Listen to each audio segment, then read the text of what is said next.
Compounding, the eighth one of the world. Compounding works because people are consistent. People with bad habits consistently do those bad habits and they stack on top of one another, which leads to them receiving bad things in return. You reap what you sow. But the same is true for people with good habits. If you're consistently putting out positivity and productivity into the universe, then you will receive the byproducts of that energy that you're consistently putting out. And that's why karma works. Karma works because people are consistent. And so, in the things that you are interested in having, better to play the long game. All benefits in life come from compound interest, whether in money, relationships, love, health, activities, or habits.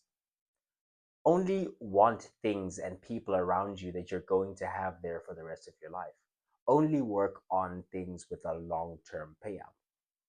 It literally does not benefit you at all if you think about it to have things in the short term. It doesn't benefit you at all.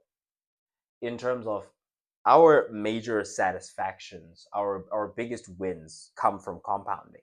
And any time, resources, energy that you're spending on something that's going to last you short term is time, energy, resources that you can be putting into the thing that you're going to be doing for the rest of your life, is going to be going into that big project, that generational project. And yes, at the end of the day, we are just monkeys with plans. We are going to evaporate into dust, and everything we create will evaporate into dust. As the generations go on, we will be forgotten as individuals, even if we were remembered as a collective, as civilizations. Like there was once a thing known as the humans. No human will be named specifically, and even if there are, it'll be a very very select few, and even those will eventually be forgotten when the universe is dust. And so I say that to say, if you're going to do anything, it may as well be exactly what you want to do. And when you figure out exactly what it is that you want to do, then you want to play a long game with it. I said something earlier, which was you'll find that in long games, people are creating and making each other money, and in short term games, people are making themselves money. And I said, is it not funny or ironic that when you are selfish, the game will be shorter, and when you're unselfish, the game will be longer? Do you think those two things are tolerated? Are tolerated? Are co whatever? What's the word I'm looking for? Those two things are mutually exclusive. Do you believe that those two things exist together? One is because of the other, and the other is because of the other. Meaning, when you come into a game and you want to create for other people, then other people want to play in that game. And when everyone's only trying to feed themselves, then you're not going to want to play with each other. Meaning that ecosystem is not going to last for a very long time. I certainly do think so. Next point is everyone starts out innocent. Everyone is corrupted, and wisdom is the discarding of vices and the return to virtue by way of knowledge. That's the definition of wisdom. It is the discarding of vices and the return to virtue by way of knowledge.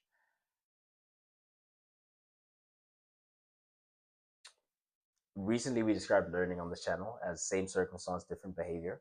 And we always want to be learning. We always want to be changing our behavior in the same circumstances. And we always want to be making better choices as life goes on. And it is also true that we want to be stacking as many good things as possible. We want to be stacking as many positives as possible. Okay, so once you find a good habit, you're gonna want to keep it going, because the more you do it, the more you're able to do it, the better you do it. It's an ever compounding thing. I mean, that's the idea of compounding, right? Which is you start whatever it is that you want to do, just start. You want to start working out, just start. And in that flailing around, discovering things, doing this and that, doing the wrong thing, you'll find out what not to do, and which will lead you closer to the path of what to do in order to achieve your desired outcome. I believe the same thing in business. You just come in, you just start. And I'm in that stage of flailing around right now. But eventually, you'll meet the right people, you'll find the right circumstances, and things will link up in such a way that you are able to achieve whatever it is that you desire if you are consistently moving towards it, if you're consistently inching towards it, and consistently removing the things that take you away from it. Ending last year, it was be intentional and deliberate. To be intentional and deliberate was the goal going into 2025. I'm going to be intentional and deliberate in 2025, and everything that I do and the people that I'm with in this, that, the third will be a well thought out process, and it will all be designed around me living life exactly the way that I want to live and doing exactly what I want to do, which is great things. But I also want to enjoy myself along the way on this journey. And for me, the enjoyment again comes from playing those long term games with the long term payout, involving myself only in things that I'm going to be involved in for the rest of my life. I have no interest in working part-time jobs. I will work part-time jobs, simply as a means to feeding the beast that is the corporation that I'm trying to start. I will do certain things. I will have short-lasting conversations with this person, that person, and the third, in terms of relationally, in terms of trying to find out, trying to find myself, trying to find the person that is for me. It's like some conversations will last longer, and that will be the thing, and some will be shorter, and that will be the thing. So we do have to make these trade-offs in the short term, but it's all in the hope that we do eventually make that big hit. I'm not saying don't talk to people. I'm not saying don't expand your horizons, find new people, because that's how you're going to stumble on the people that are going to be there long term, right? That's how you stumble on the friendships that are going to last you decades. They're going to last you for the rest of your life, is by making new friends. That's how you find your wife, is by establishing new situations. But it's not making the same mistakes, right? And it's letting go of that vices. Like I've been very open and honest about my we'll call it. There's this really really nice word for it. I don't want to use the word. Yeah, I don't want to use that word. Let's say my being a healthy male has been a vice for me, in terms of intimacy, in terms of chasing what I was able to get, uh, at not great difficulty, and I was able to manage it, this, that, and the third. And so that is a mistake for me, that I would go down that road again, start splitting plates, start doing this, that, and the third. And so taking it to the extreme is would be going back down the road that I know is not is a complete waste, like I've said. However, there is a situation where you are talking to people and you're not taking it there, and you have the discipline to cut off anything that you know is not going to work out long term, because it's a waste of your time. Those are two very different things. I can talk to people, I can be cordial with people, I can be nice to people, but most of those people are not going to be the person that I'm going to form a long term partnership with, not the person that I'm going to be forming a long term business dealing with, long term transaction, long term this and that. But I still do have to go out there, network, meet people. I still have to talk to people. I still have to date. Um, but for me, it's more so an aligning of values. I think if your values don't align, and that's across the board, that's when it comes to money, when it comes to relationships, love, health, activities, habits. I'll actually dive deeper into it, right? In terms of making money, if the way you're making money is not the way you see yourself making money for the rest of your life, and that's where financial education comes in, that's where the reading comes in, that's where understanding what is wealth. Wealth isn't a number. Wealth is a ratio. Wealth is a ratio of how much does it take for you to sustain how long you're living, and versus how much is coming in. So if your cost of living, say, is 5 rand, and you make 500,000 rand, that's an incredible ratio, right? You're incredibly wealthy, and you're much wealthier than someone who has 100 million, but their cost of living is 50 million. You're much much wealthier than that person, because you could continue to live your life month to month to month to month to month 1,000 times over for the rest of your lifetime. You're wealthy enough to last you a lifetime, versus the other person would need to make more money in order to continue living. That's the difference, right? That's wealth. And understanding what vehicles it takes to drive those things. And so when we talk about the vehicles it takes to drive those things, we talk about longevity, and we're bringing it back to our point. um, you want to be getting into the things now early on, that you are going to compound, that you're going to stack the skills that are necessary in order to make it a money making machine, in order to make it an investment, to make it an asset, to make it something that garners you more and more money over time, right? Without you having to put in. That's how it increases the wealth, because it doesn't affect the expenditure side, or it's very low on the expenditure side, but the upside is a lot more, and so it increases that ratio, right? It increases the distance between how much it costs for you to live and how much you're getting in. As long as it's marginally increasing this and it's increasing this by a large margin, then it's a worthy investment, right? So we talk about money. You want to be playing the long game with that. We talk about relationships. Any relationship, any short-term relationship, is purely a waste of your time. And that's something that I've noticed through experience. Right? Is the question that I asked was, who's this for? Because I realized that, okay, I'm putting these resources in, this time in. It's super easy. I'm doing this, I'm doing that, I'm spinning plates, like I'm doing absolutely everything that I want to do in this space, in terms of, like, like any type of girl that I want, whatever, tall, short, skinny, but like whatever, light skin, dark skin, like literally doing whatever. And then the question became, who's this for? Because at the end of the day, let's say within the next 365 days, I won't be interacting with this person. Perhaps, okay, not even within the next 365 days. But yeah, within the next 365 days, we will start not talking. And then for the rest of our lives, we will never speak again, myself and this person.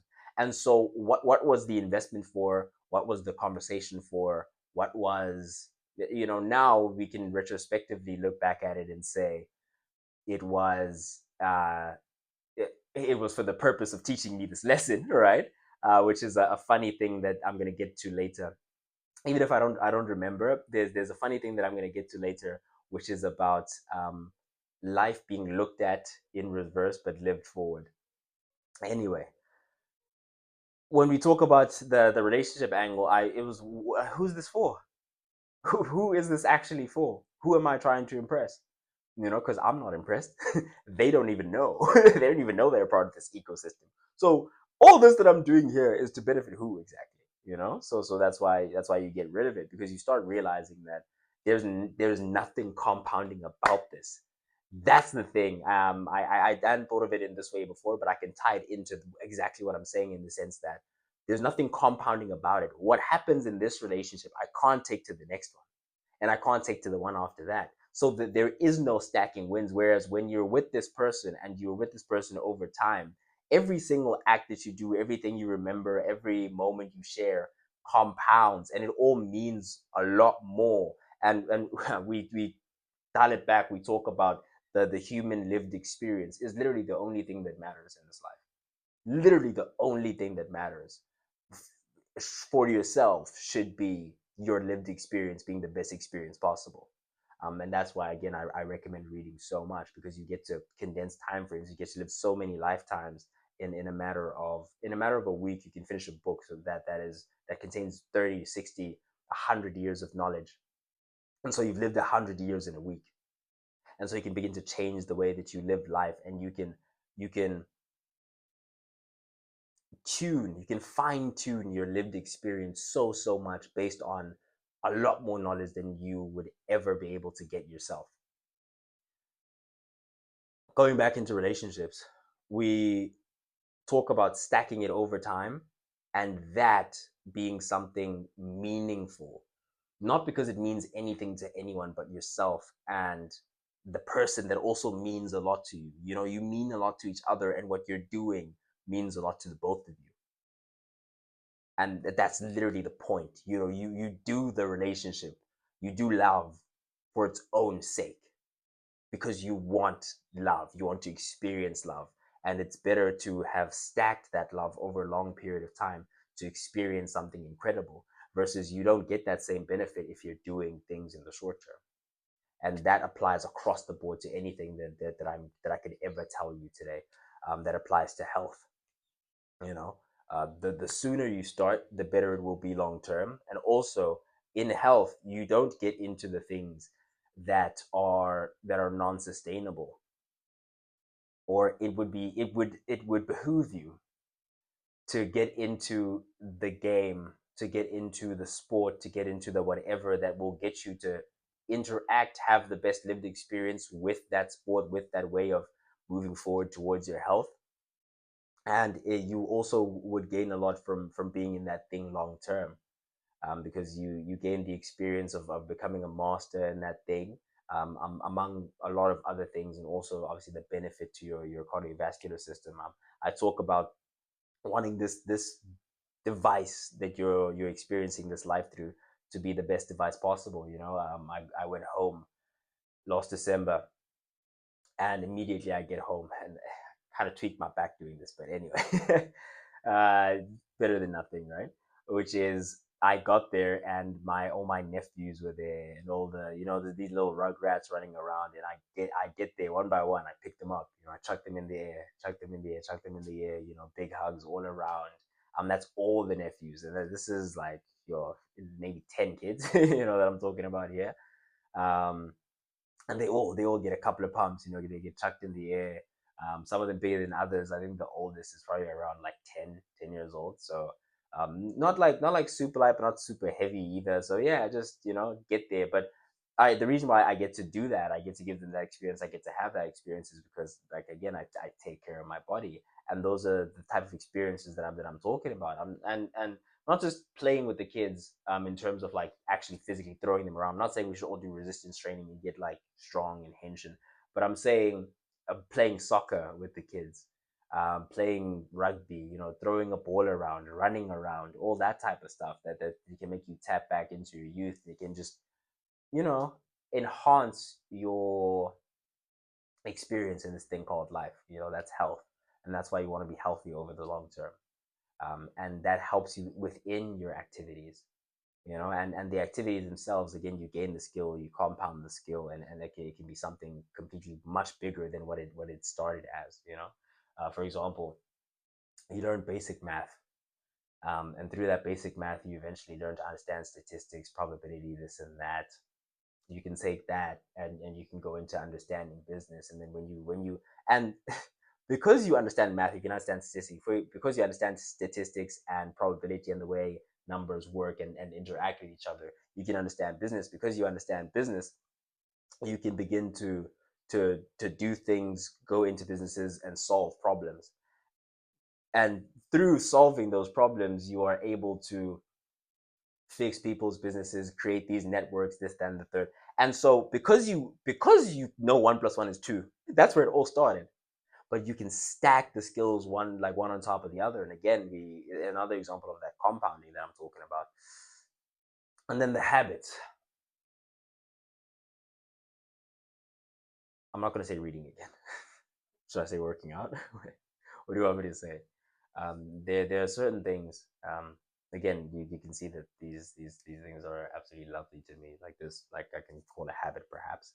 Or if you're not going to do it for the sake of journaling, documentation, content creation, perhaps. I actually considered at a time doing these and making them private, doing these and just watching them back just for myself. But we get blessings just to give them to others anyway, you know. And so my point with this is habits. Habits stack on top of one another as well. Um, and we can go again back to success, succeeding in life in whatever endeavor is about avoiding mistakes. Um, but it's also about knowing what to do, and then removing all the things that distract you from doing that thing, which also ties into the the vices. It also ties into the wisdom, right? Which is wisdom is the discarding of vices and the return to virtue. So once you found those things, once you found those good habits, then a part of the game, or a little mini game, becomes removing all the things that take you away from those good things. And so we can look at myself in 2024, or ending 2024, as someone who was intentional and deliberate, and was looking forward to being more intentional and deliberate in the year coming. What I recently added, I added this today, which was and focused. So it's intentional, deliberate, and focused. We're starting to stack these up and build these pillars, and you see how it's compounding within itself. It's We are not only going to do exactly what we want to do and know why we want to do it, but we're going to be focused on it. And focus can be described as the same as strategizing. Okay. Focus is the quantity and quality of the things you say no to. That's focus. The quantity and quality of the things you say no to in order to keep doing what you're doing. And so I'll give you a live example. I was recently offered money to to edit something, to create posters, this and the third. The person who offered me this will, if they watch my stuff, they'll know exactly what I'm talking about. And they won't mind because literally all that happened is I said, listen, I can look for sources and look for someone who can do that for you because I do other things for this person, and they wanted to see if I could do this as well, reasonable ask. And I'm like, well, no, because it's outside of my wheelhouse. It's a completely different skill tree. It has absolutely nothing to do with what I, and he was willing to pay me. So here's the point that I'm trying to make. I was going to get paid to learn a skill that I could perhaps apply to something else in my life, and this, that, and the third, right? But focus is the quantity and quality of the things you say no to. And so it's a decent quality opportunity in terms of, oh, hey, I'm a young guy coming out and I can make a little bit of extra change doing this thing. Now learning the skill doing this thing. And so for where I am at, if I were not me, that would be an opportunity that I would jump on, right? Okay, but I am me and I understand the value of focus. I understand the value of saying no because that time, short term, the time that I was going to be using to learn that skill, do this thing, boom, boom, boom, boom, boom, was going to be here, short term. And the question that I asked myself was, I didn't even have to ask myself, it's automatic now. But earlier on in the journey, I had to literally sit down with myself sometimes and ask myself, is this something that is going to be a part of my greater journey? Is it a part of my larger skill tree that I'm trying to build? Or is this going to be a branch, a way to ensure the healthy growth of a tree is to prune the branches that grow on the side, and so all the resources and energy can go into the bark, and then the tree will grow as tall as possible. And so for me, that was going to be just a side tangent. It wasn't really going to be anything significant to me long term, and so I don't even start it. That's focus.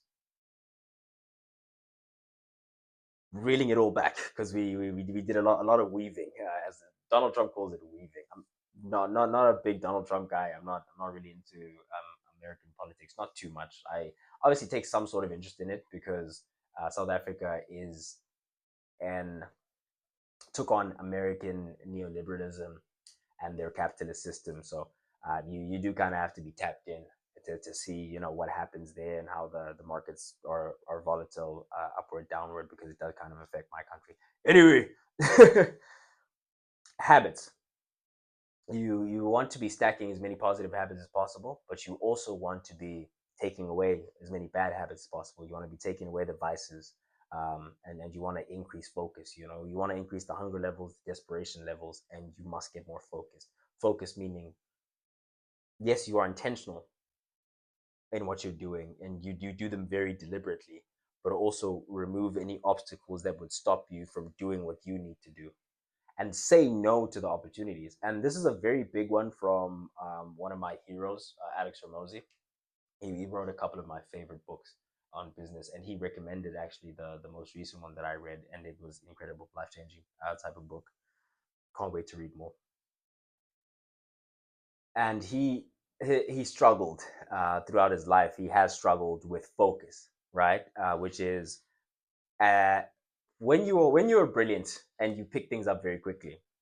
uh, for example, myself, and I'm sure everyone has that, like the certain things that just come to them, and it's more than one thing, right? But you have to pick one thing because any of them would work, but all of them are not going to. If you do all of them at the same time, none of them are going to work.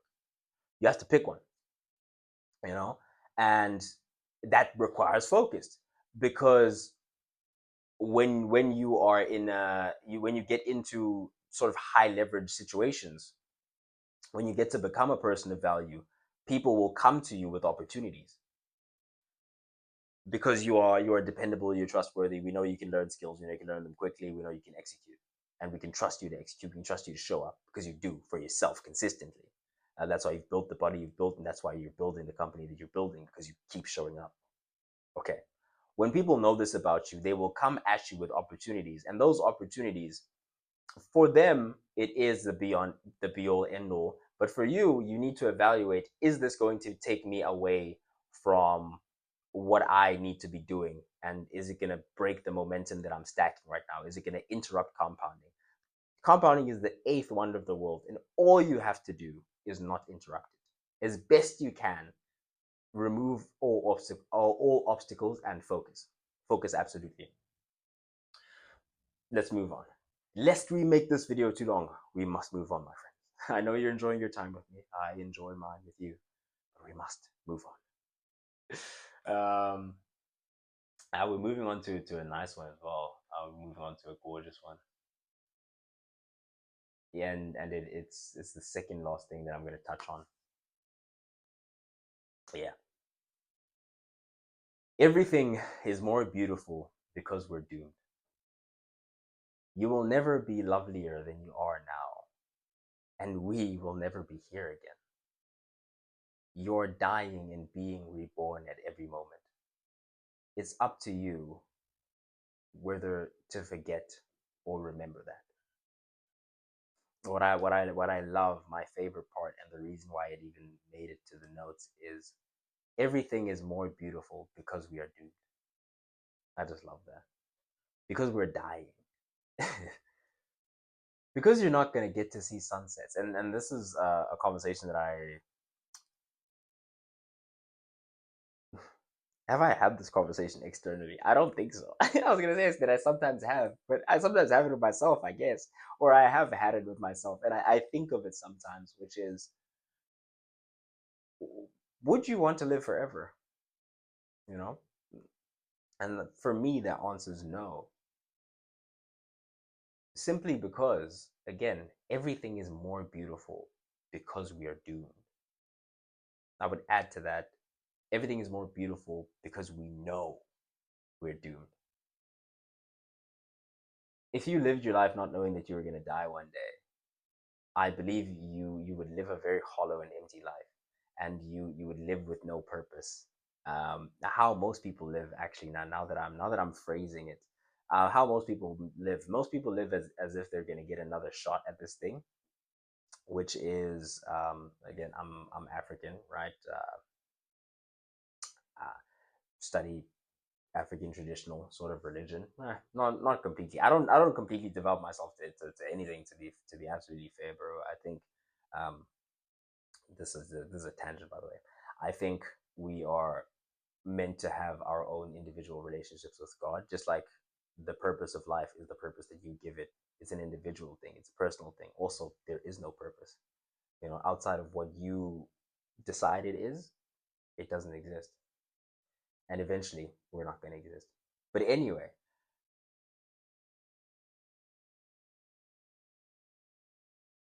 everything is more beautiful because we're doomed. Some people live life as if they're going to live forever. And with that, it's hard, and it's difficult not to get into thinking of the religious perspective in some religions, that we are going to be reincarnated, that we are going to live another life in paradise, etc. I think this can be,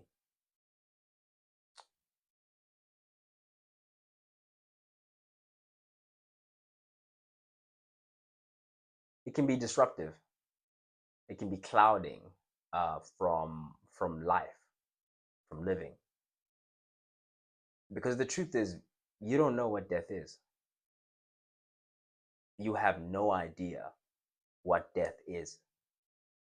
You don't know what's there. You don't know what's not, and no one can tell you different. None of us know. And I say this as someone who has fasted and meditated to the point of astral projection, and has and feels within myself, and you can dispute this all you want, that I have met the essence that is God. I've met the eternal. This is coming from me. Belief that you're going to live another life may be, like I said, disruptive from living this one as if it is your last. And so I don't know how I feel about it, to the point where I just felt like I had to mention it, as something that may be a potential component for us to consider when we begin to think, why do people not take this life seriously? Why do they not understand that we are going to die eventually? And so breathe air, run, jump, feel, love, have heartbreak, be heartbroken, be yourself with passionate intensity, because you may not get another chance. And even if we do talk about, say, because I was Christian, right? Even if we do talk about the promised afterlife in that, they talk about we will spend all day singing and praising. And so spending all day singing and praising is not like here, bro. I feel like, I feel like we're pretty living a pretty chilled life, bro. Listen, singing and praising forever, forever and ever. But anyway, all I'm trying to say is, even if there is a different version of life, in terms of, okay, what I believe, because that'll be a question as well. Like, well, so what do you actually believe? You're busy making fun of us here. What about you? I'm also an idiot. I'm an idiot too. I believe in magic. I believe in God. I believe in love. I believe in people. I believe in potential. Um, I believe in so much that is intangible. I believe in spirits. I believe in the ancestors.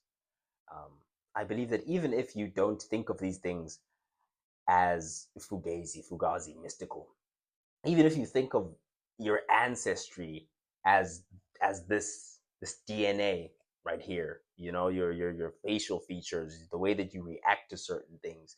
I don't have to tell you to be scared of snakes. I don't have to I don't have to tell you to be scared of certain things. They just come at you and you just viscerally react because of years and years and years and years and years of certain traumas with certain people concerning certain animals, certain situations, certain.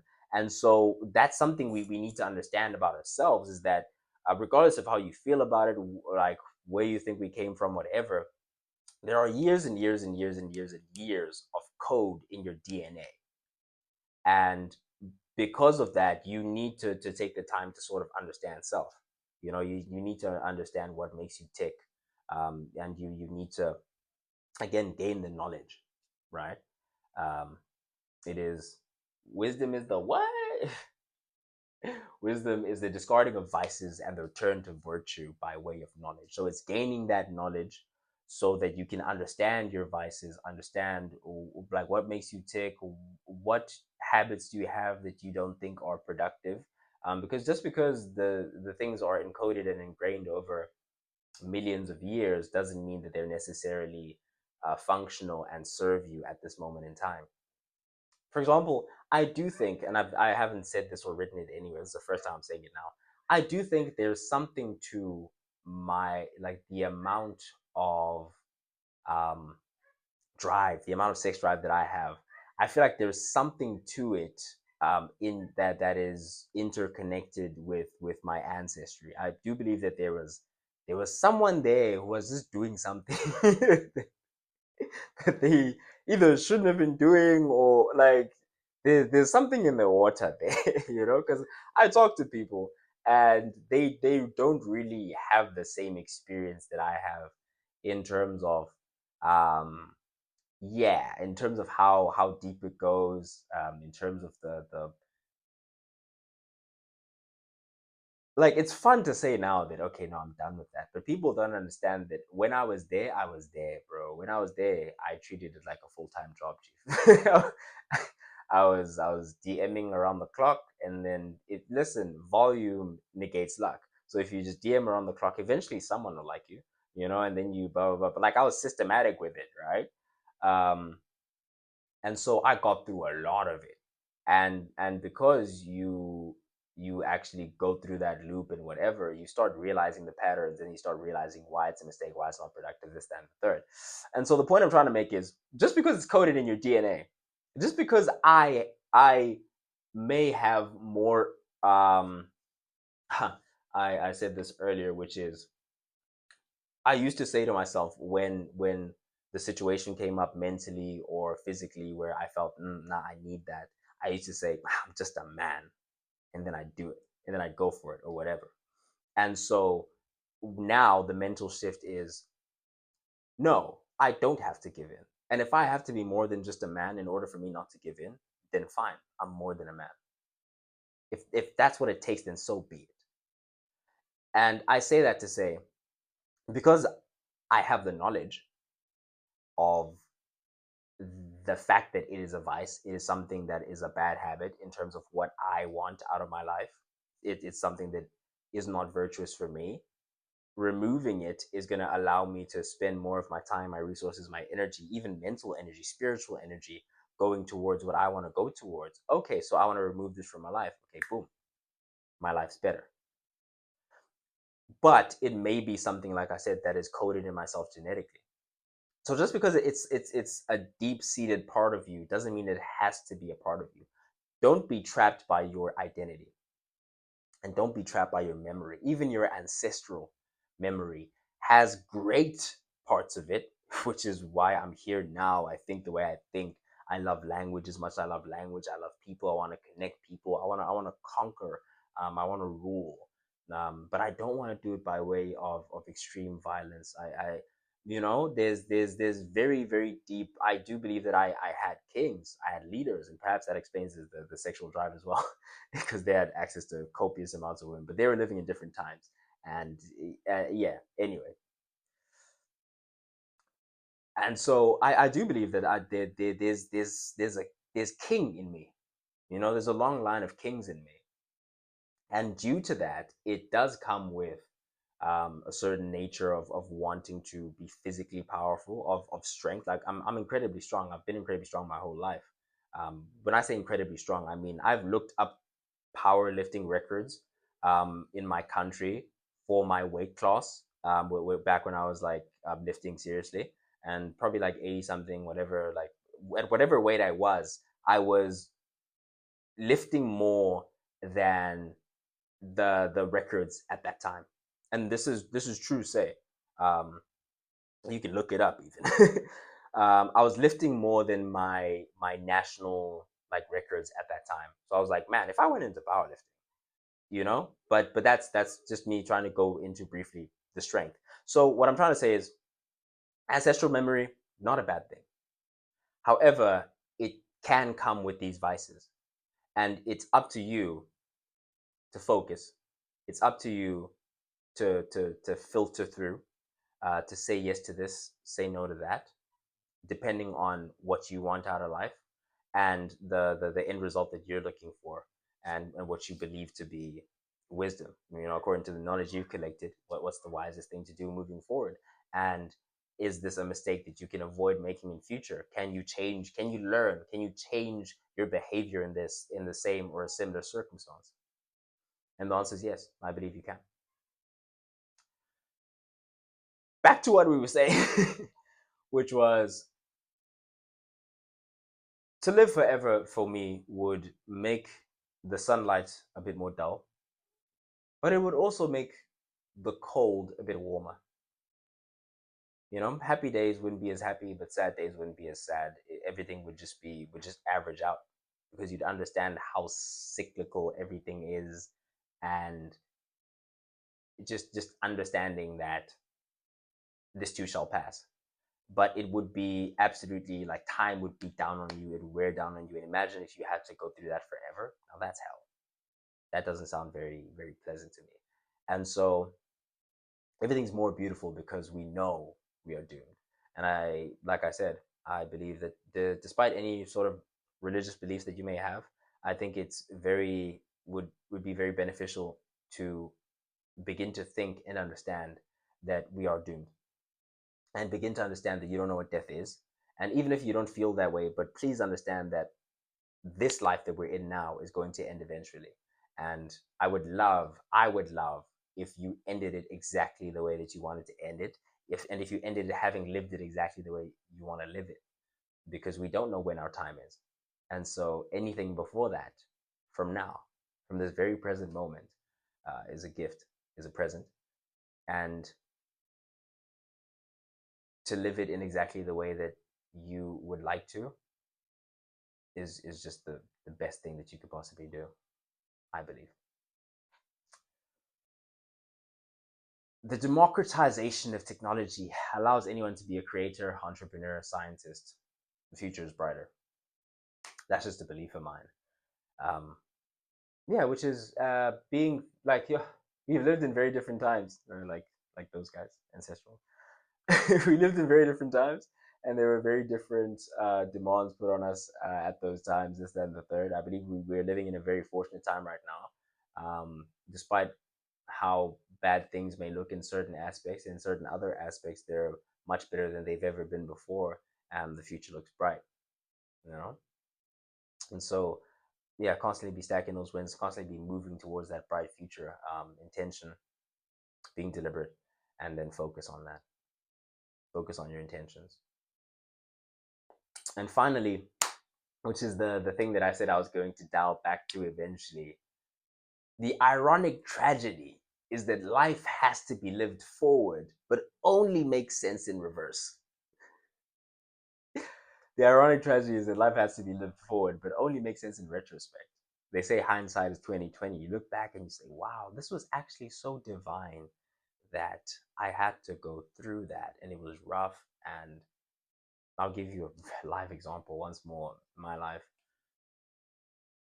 if I don't, me, we can go back to the fact that I burnt the boats and decided that I was gonna just do what I want to do in high school, and just pay attention to the subjects I want to pay attention and do really well at those, and the ones that I felt like, this one, you know what I'm saying? This one, forget it. Funny story. I know I should be sharing this because it involves people outside of myself, but I'll share it here because it's a funny story, which is I'm in the living room, didn't complete an LO project, which was a written project, and it was practical. It was the practical term, meaning this term the practical was supposed to outweigh the, or something like that, right? Or oh, this term we actually had like a decent physical. We're doing like a running thing, whatever. And so I did that. Ace that got like 100% for that. And the written part was worth like, I think, what was the split? Something ridiculous though, like 90-10, something like that. No, it wasn't 90-10. But anyway, I didn't do that written part. And then I get home and they ask me why. And I say, I just didn't feel like it. In retrospect, the shock, not like the shock. My parents have always been like, oh, God bless them, incredible people in terms of just letting me just live my life the way that I want to live it, make my mistakes and learn from them, and guiding me, along the way instead of trying to force me down a certain path or whatever. And that was just a hilarious moment in time when they were just like, you can't do that, bro. That's because that's literally what can you say? What can you say to someone who's literally just saying, it's not that I couldn't. It's not that I didn't have the time. I'm not even gonna lie to you. I had no interest in doing it, so I didn't do it. So I say that to say, it is divine that happened, because we don't know what kind of personalities. Because I immediately left high school and I went into online education, and I immediately dove into the real world. Immediately got a job. Started grinding it out, working out, wanting to play the sport, and immediately just going into life with like passionate intensity, as we talk about. Working around the clock. I mean, like leaving early. I leave early. I have to go gym. After the gym, I go work. Come back from work. I'm probably gonna do something at home. Probably gonna cook. If I'm not cooking, then I'll probably do laundry on that day. Mind you, I'm working 8-hour shifts, right? And I was a cashier at that time, but I also, which means, I was a cashier, and there were no chairs really. You weren't really allowed to sit on the chairs, or there would literally just be no chair for that day. I'm weighing around 100 kilograms, so my feet are murked by the time I'm getting to the gym. My leg days are suffering as a result. Blah blah blah. Anyway, well, I say that to say that's what I got into immediately after high school, because of that. because I chose to have that attitude. I go into like deep in the hole of life, and I immediately like run into friction. I immediately make these mistakes that I'm talking about now, that I have already like learned from. Like for example, that education thing that I went to, what like I'm not gonna say it was a scam or anything, but I'm gonna say I still haven't got my certificate to this day. And that's because it extended past the period. They said like it was like but what was it, a 6 month, a year thing. It had been past a year, and they were still like putting out assignments, and no, this is due, no, it's not due anymore. It was just a lot of weird stuff happening. So lesson learned. Like just learning, bro, just learning about real life. And that it actually is about real life. It's about people, it's about this, it's about that. So anyway, if that never happens, I never get those lessons, I never get to work. And I probably worked like 3 4 jobs by this point. Like literally today, by this point I probably worked like 3 4 jobs in different industries, just all working towards this one goal vision that I did have. And as I was about to achieve it, I realized that it's not my true purpose. It just wasn't calling me, and it hadn't been calling me the entire time. But that experience was calling me. The experience of actually going through the thing, and that was calling me. But when it came time to actually pull the trigger and hey, you could go pro as a rugby player, um, if you just clench your teeth through this period right here, you could actually genuinely go pro. And then I said, no, not because of what I had to do, but because of what I didn't get to do. For example, speak, for example, read, for example, create content, for example, build a business immediately, and blah blah blah blah blah. Because when you live as a professional athlete, your life is that sport, or that at least that's what it took for me, and that's why I know I was gonna make it or die trying. Either way, if I don't make it, then I'm dead. So, so I say that to say, in hindsight, all of that makes so much sense because I have so much lived experience at such a young age. Of which, if I don't do that, if I just go the conventional route and I go to university, who, God knows who I'm gonna bump into there, and God knows how they're gonna affect my life. God knows how me not having the control that I have now, because now I'm going into tertiary education at 20 years of age, 21. I'm turning 21 this year. 21 years of age, and I've matured so much, and I know exactly what I'm doing there exactly.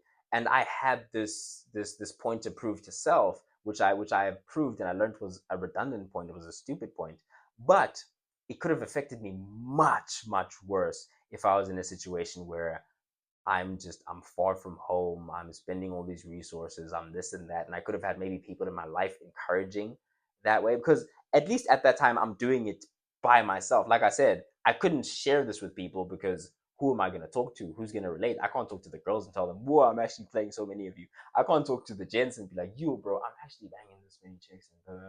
Because they don't want to hear it. They don't want to hear it. I barely wanted to hear it. And so I was like, who's this for? And if I don't have that situation of who's this for, if there is someone that it's for, maybe I'm still going down that lane. Maybe I'm still being controlled by my vices. So I say that to say the ironic tragedy is that life has to be lived forward, but only makes sense in reverse. When you look back at your life, you begin to understand that sometimes the one thing you wanted to happen is the best thing that never happened. You begin to realize that there is divine intervention.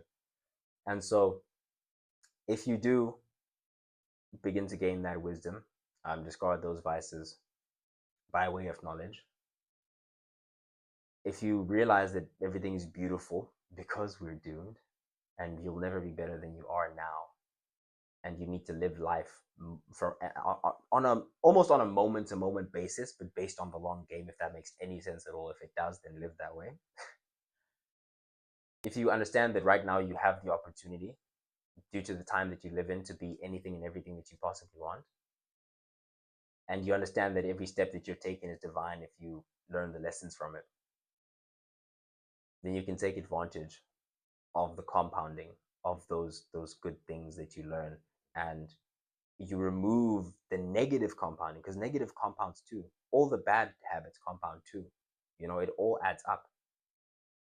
So if you remove those through focus, and you're intentional and deliberate and focused on doing what it is that you set out to do, then I believe we can take advantage of that compounding, my friends, and we can be the ones who really make a difference. You know, a lot of people talk about changing their lives and they never do. I'm going to change my life. I have changed my life. I am changing my life every day. And you can too. Thank you for watching. Uh, if you want to support the channel, please do subscribe. I really, really appreciate it. It really does mean a lot to me. It's very, very encouraging. I see all the messages, I see all the likes, I see like all of that. Super, super encouraging to me. Thank you for watching. I have been Sage, signing out.